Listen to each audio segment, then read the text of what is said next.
नमस्कार दोस्तों, स्वागत है आपका स्टडी विथ एग्जाम टेंशन में। आपकी सफलता हमारा संकल्प है। जैसा कि आपको पता ही है कि top 100 important MCQ practice set हम चला रहे हैं जो जीव विज्ञान से संबंधित है, जो कक्षा 10th की है।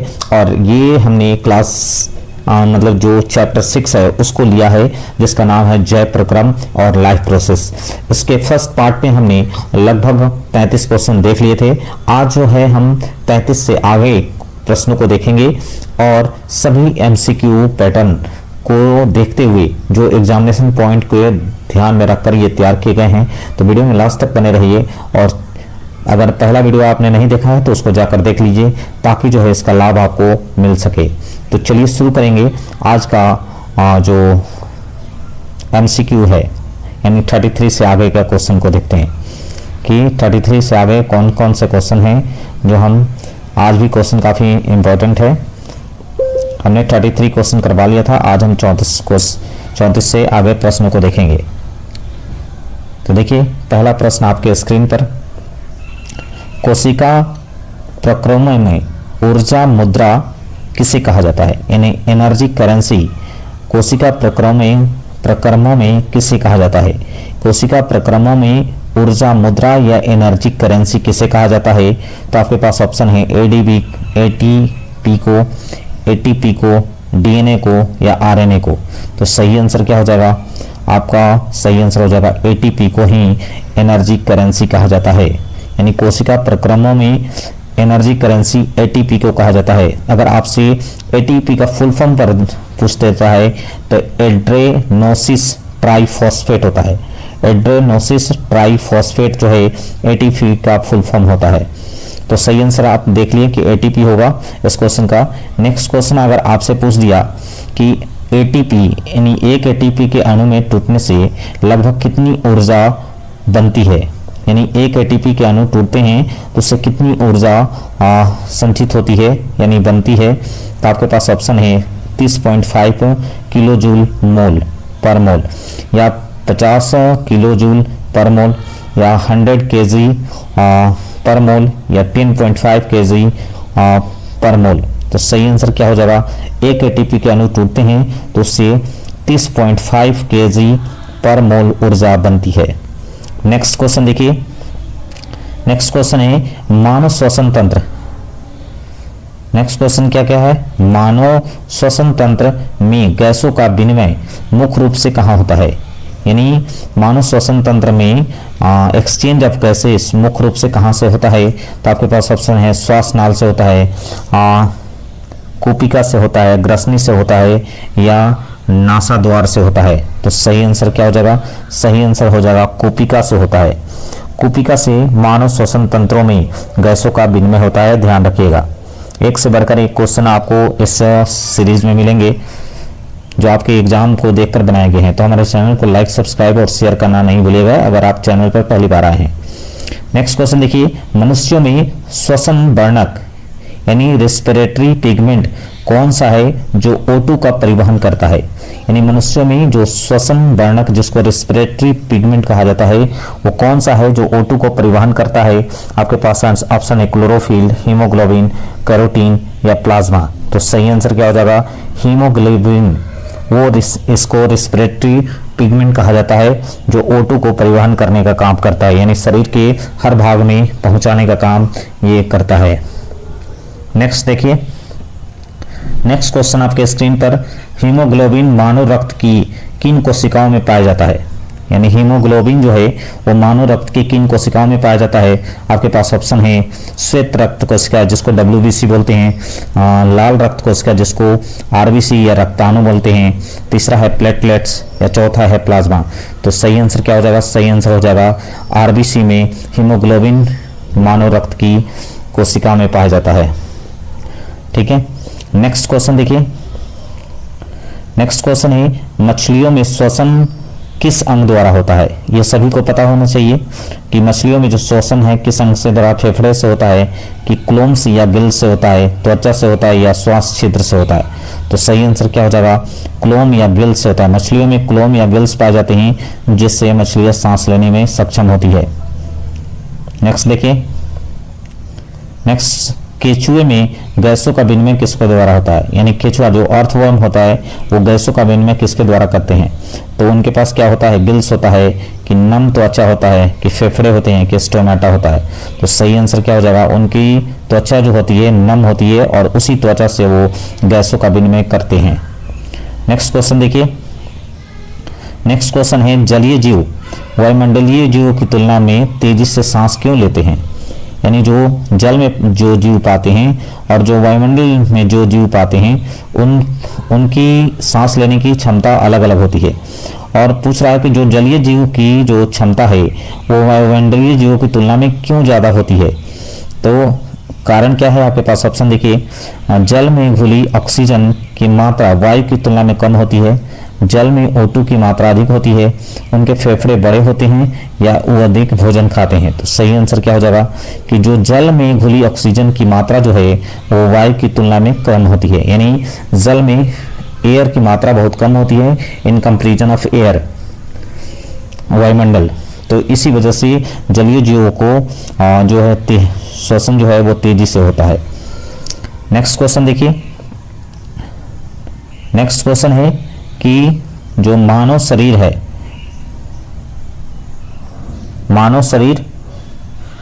मानव श्वसन नाल में उपस्थित वलय क्यों उपस्थित होते हैं। यानी मानव श्वसन नाल में उपास्थि के वलय क्यों उपस्थित होते हैं। यानी आपके पास ऑप्शन क्या है, ध्वनि उत्पन्न करने हेतु, वायु मार्ग को निरूपित करने हेतु, भोजन निगलने हेतु या रक्त प्रवाह को बढ़ाने हेतु। तो सही आंसर क्या हो जाएगा, वायु मार्ग को निरूपित करने हेतु यानी रोकने हेतु ये जो है मानव श्वसन नाल में उपास्थि के वलय पाए जाते हैं। नेक्स्ट क्वेश्चन देखिए, नेक्स्ट क्वेश्चन है आपसे कि नासा द्वार में आने वाली वायु को धूल कणों से मुक्त करने के लिए क्या पाए जाते हैं। यानी जो नसा द्वार होता है जिसके कारण वायु अंदर आती है वो धूल कणों से मुक्त करने के लिए उसमें क्या पाए जाते हैं। तो आपके पास ऑप्शन है सूक्ष्म रोम या श्लेष्मा, उपस्थित वलय, कुपिकाएं या दांत। तो सही आंसर हो जाएगा सूक्ष्म रोम या श्लेष्माएं पाई जाती हैं जो धूल कणों को रोकने का काम करती है। नेक्स्ट क्वेश्चन देखिए, नेक्स्ट क्वेश्चन है एल्वियोलाई या कोपिका को भित्ति में किसकी विस्तृत जाल होता है। यानी कोपिका की भित्ति में किसकी विस्तृत जाल होता है। आपके पास ऑप्शन है तंत्रिकाओं का, रुधिर वाहिकाओं का, लसिका का या पेशियों का। तो सही आंसर क्या हो जाएगा, रुधिर वाहिकाओं का यानी ब्लड कैपिलर्स का ये जाल होता है। नेक्स्ट क्वेश्चन देखिए, नेक्स्ट क्वेश्चन है कि अंतः श्वसन के समय डायफ्राम की स्थिति कैसी होती है। यानी जब इंस्पिरेशन किया जाता है तो उस समय डायफ्राम की स्थिति क्या होगी, चपटा हो जाता है, गुंबद के आकार का हो जाता है, शिथिल हो जाता है या अपरिवर्तित रहता है। तो जब इंस्पिरेशन होता है तो उस स्थिति में डायफ्राम की स्थिति जो है वो चपटा स्थिति में होता है। नेक्स्ट क्वेश्चन देखिए, नेक्स्ट क्वेश्चन है उच्च श्वसन के समय वक्ष गुहा का आयतन कैसा होता है। उच्च श्वसन के समय वक्ष गुहा का आयतन कैसा होता है, बढ़ता है, घटता है, अपरिवर्तित रहता है या दोगुना होता है। तो सही आंसर क्या होगा, घटता है। यानी जब एक्सपीरेशन होता है तो उस समय वक्ष गुहा का आयतन जो है घट जाता है। नेक्स्ट क्वेश्चन देखिए, नेक्स्ट क्वेश्चन आपसे पूछा कि जो किण्वन है, जो किण्वन है जिसको फर्मेंटेशन बोलते हैं, किस प्रकार का श्वसन है। ठीक है, आपके पास है वायवीय श्वसन है, अवायवीय श्वसन है, फुसफुसीय श्वसन है या कोशिकीय श्वसन है। तो सही आंसर क्या हो जाएगा, अवायवीय श्वसन है। यानी किण्वन जो होता है, किण्वन में अवायवीय श्वसन पाया जाता है। नेक्स्ट क्वेश्चन देखिए, नेक्स्ट क्वेश्चन, जब हम अधिक व्यायाम या दौड़ लगाते हैं तो थकान का कारण क्या है। आपके पास ऑप्शन है CO2 का जमना, पेशियों में लैक्टिक अम्ल का संचयन या जल की कमी या ग्लूकोज का बढ़ना। तो सही आंसर क्या हो जाएगा, पेशियों में जो है, पेशियों में लैक्टिक अम्ल का संचयन होने से जब आदमी अत्यधिक व्यायाम या दौड़ लगाते हैं तो थकान का कारण बन जाता है। नेक्स्ट क्वेश्चन देखिए, नेक्स्ट क्वेश्चन है कि पौधे में श्वसन क्रिया के दौरान CO2 और O2 का विनिमय किस प्रक्रिया द्वारा होता है? तो उस प्रक्रिया को परासरण बोलते हैं, विसरण बोलते हैं, वत्सो उत्सर्जन बोलते हैं या सक्रिय परिवहन बोलते हैं। तो सही आंसर क्या हो जाएगा? विसरण, यानी डिफ्यूजन प्रोसेस द्वारा पौधे में श्वसन क्रिया के दौरान CO2 और O2 का विनिमय होता है। नेक्स्ट क्वेश्चन देखिए। नेक्स्ट क्वेश्चन है कि रात्रि में पौधे के नीचे सोना क्यों वर्जित माना जाता है? यानी रात्रि में पौधे के नीचे क्यों नहीं सोना चाहिए? क्योंकि पौधे O2 छोड़ते हैं, क्योंकि पौधे रात्रि में प्रकाश संश्लेषण क्रिया द्वारा CO2 छोड़ते हैं, पौधे जल वाष्पित करते हैं या तापमान कम होता है। तो सही आंसर क्या होगा? पौधे रात्रि में प्रकाश संश्लेषण की क्रिया करते हैं और वो O2 छोड़ने का काम करते हैं, CO2 छोड़ने का काम करते हैं, जिसकी वजह से अगर व्यक्ति सोया हुआ रहेगा तो उसको CO2 मिलेगा, जिससे कि उसको प्रॉब्लम हो जाएगी सांस लेने में। नेक्स्ट क्वेश्चन देखिए। नेक्स्ट क्वेश्चन है कि मानव परिसंचरण तंत्र यानी सर्कुलेटरी सिस्टम के मुख्य अवयव कौन कौन है? तो आपके पास ऑप्शन है हार्ट है, ब्लड है, रुधिर वाहिकाएं हैं या उपरोक्त सभी हैं। तो मानव परिसंचरण तंत्र के मुख्य अवयवों में ये सभी आते हैं, यानी हार्ट भी आता है, आपको रुधिर भी आता है, रुधिर वाहिकाएं भी आती है, यानी तीनों जो है वो सर्कुलेटरी सिस्टम के पार्ट हैं। नेक्स्ट क्वेश्चन देखिए। नेक्स्ट क्वेश्चन पूछा कि मानव हृदय में कितने कोष्ठ या चैम्बर होते हैं? तो मानव हृदय में कितने चैम्बर होते हैं? आपके 2 चैम्बर होते हैं, 3 होगा, 4 होगा या 6 होगा? तो सही आंसर क्या होगा? 4 होता है। उसमें 2 आलिंद होता है और 2 निलय होता है, इसलिए मनुष्य के हृदय में 4 चैम्बर होते हैं। नेक्स्ट क्वेश्चन देखिए। ऑक्सीजन की प्रचुर रुधिर यानी ऑक्सीजन युक्त रक्त फुसफुस से हृदय के किस कोष्ठ में जाता है? यानी ऑक्सीजन प्रचुर रुधिर मतलब जिस ब्लड में ऑक्सीजन की मात्रा होती है वो फुसफुस से हृदय में किस कोष्ठ में जाता है? आपके पास ऑप्शन है दायां आलिंद में जाता है, बायां आलिंद में जाता है, दायां निलय में जाता है या बायां निलय में जाता है। तो किस में जाता है? बायां आलिंद में जाता है, यानी ऑक्सीजन युक्त रुधिर जो है वो सबसे पहले बायां आलिंद में जाता है। नेक्स्ट क्वेश्चन देखिए। नेक्स्ट क्वेश्चन है कि संपूर्ण शरीर में डी ऑक्सीजन यानी कार्बन डाइऑक्साइड युक्त रक्त को हृदय से किस भाग में पहुंचाता है? हृदय के किस भाग में पहुंचाता है? तो आपके पास ऑप्शन है बायां आलिंद में, दायां आलिंद में, बायां निलय में या फुसफुस शिरा में। तो सही आंसर क्या हो जाएगा? दायां आलिंद में। नेक्स्ट देखिए। नेक्स्ट क्वेश्चन है कि हृदय का कौन सा कोष्ठ में पूरे शरीर में रक्त को उच्च दाब से पंप करता है? यानी हृदय का कौन सा कोष्ठ, यानी 4 कोष्ठ आपको बताएं, उसमें से कौन सा कोष्ठ जो है पूरे शरीर में रक्त को उच्च दाब में पंप करता है? तो आपके पास ऑप्शन है दायां आलिंद, बायां आलिंद, दायां निलय या बायां आलिंद। तो इसके पास सही ऑप्शन हो जाएगा बायां निलय। बायां निलय जो होता है वो हृदय का ये कोष्ठ है जो पूरे शरीर में रक्त को उच्च दाब से पंप करने का काम करता है। नेक्स्ट क्वेश्चन देखिए। नेक्स्ट क्वेश्चन है आलिंदों की तुलना में निलय की पेशीय भित्ति कैसी होती है? आलिंदों की तुलना में जो निलय की पेशीय भित्ति कैसी होती है आपसे क्वेश्चन पूछ रहा है। तो पतली होती है, मोटी या अधिक पेशीय होती है, समान होती है या झिल्लीदार होती है? तो सही आंसर क्या होगा? मोटी और अधिक पेशीय होती है। इसको भी ध्यान रखिएगा। एक से बढ़कर एक क्वेश्चन हमने लिया है बायोलॉजी का, और ये क्लास 10th के जय प्रक्रम पर आधारित है और NCERT से लिया गया है, इसलिए सभी क्वेश्चन इंपॉर्टेंट है और परीक्षा के दृष्टि को ध्यान में रखकर बनाएंगे। तो हमारे चैनल को लाइक, सब्सक्राइब और शेयर करना नहीं भूलिए अगर आप इसका लाभ लेना चाहते हैं तो। नेक्स्ट क्वेश्चन देखिए।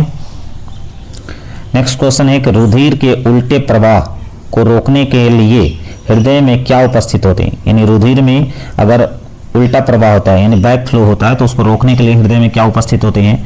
आपके पास होता है डायफ्राम, आपके पास होता है कपाट, आपके पास शिराएं या धमनी। तो सही आंसर क्या हो जाएगा? आपके पास कपाट होती है, ठीक है, जो उसको बैक फ्लो को रोकने का काम करती है। नेक्स्ट क्वेश्चन देखिए। नेक्स्ट क्वेश्चन, रुधिर को हृदय से शरीर के विभिन्न अंगों तक ले जाने की वाली वाहिकाएं क्या कहलाती हैं? ठीक है, यानी रुधिर को यानी रक्त को हृदय से शरीर के विभिन्न भाग में ले जाने वाली वाहिकाएं क्या कहलाती हैं? आपके पास शिराएं हैं, धमनी है, कोशिकाएं हैं या लसिका है? तो सही आंसर क्या हो जाएगा? धमनी। धमनी यानी आर्टरीज जो है वो रुधिर को हृदय से शरीर के विभिन्न अंगों में पहुंचाने का काम करती है। नेक्स्ट क्वेश्चन देखिए। नेक्स्ट क्वेश्चन है कि शरीर के अंगों से CO2 युक्त रुधिर को वापस हृदय तक लाने वाली वाहिकाएं क्या कहलाती है?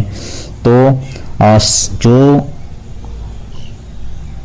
रुधिर को हृदय से शरीर के विभिन्न अंगों में पहुंचाएगी उसको बोलते हैं आर्टरीज, और शरीर के अंगों से CO2 युक्त रक्त को वापस हृदय तक लाने वाली वाहिकाएं क्या कहलाती हैं? तो आपके पास ऑप्शन है धमनी कहलाएगा, सिराएं कहलाएगा, महाधमनी या कोशिकाएं कहलाता।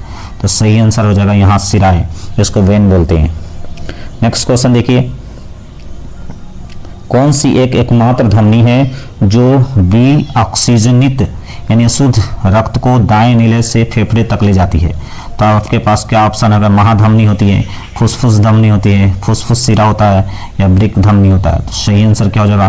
फुसफुस धमनी जो है वो अंग है, ठीक है, जो भी ऑक्सीजन जनित यानी अशुद्ध रक्त को दाएं नीले से फेफड़े तक ले जाने का काम करती है। नेक्स्ट क्वेश्चन देखिए। नेक्स्ट क्वेश्चन है कौन सी एकमात्र सिरा है जो फेफड़े को ऑक्सीजन जनित यानी शुद्ध रक्त को बाएं आलिंद में ले जाती है? तो आपके पास ऑप्शन है महासिरा, फुसफुस सिरा, फुसफुस धमनी, यकृत सिरा। तो सही ऑप्शन हो जाएगा फुसफुस सिरा। फुसफुस सिरा जो है एकमात्र ऐसा सिरा है जो फेफड़े से ऑक्सीजन युक्त यानी शुद्ध रक्त को बाएं आलिंद तक ले जाती है। नेक्स्ट क्वेश्चन देखिए। एक चक्र में रुधिर का हृदय से 2 बार गुजरना क्या कहलाता है?